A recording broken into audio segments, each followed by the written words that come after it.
Sige, sige. Ayaw na. Ayaw ko yan. Ay, paano yan?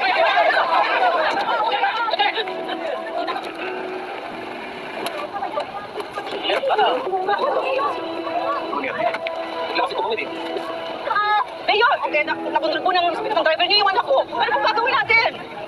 Kaya pala dyan. Mayor! Mayor! Mayor! Wala kayong gagawin? Ha? Eh, nasasakupan niyo naman kami, ah!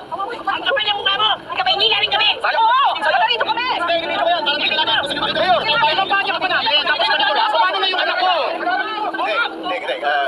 Kailangan mo po sa ospital. Saktan siya! Ito na lang.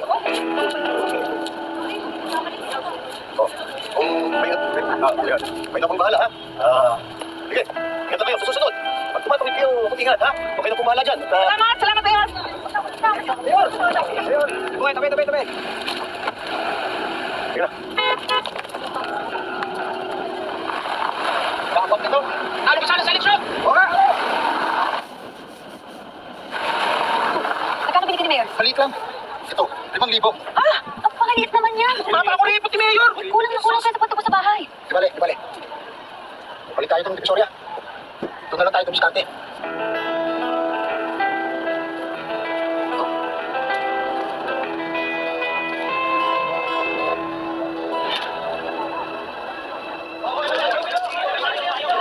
Tingin mo ba, may kautangan pa tayo? Ito ang tinitingnan ko. Eh, si Pulit at si Melay, kanina, tinanggihan na tayo. Eh, tinitingnan ko nga itong listahan eh. Ang hina-hina pa naman ang benta natin ngayon. Ay.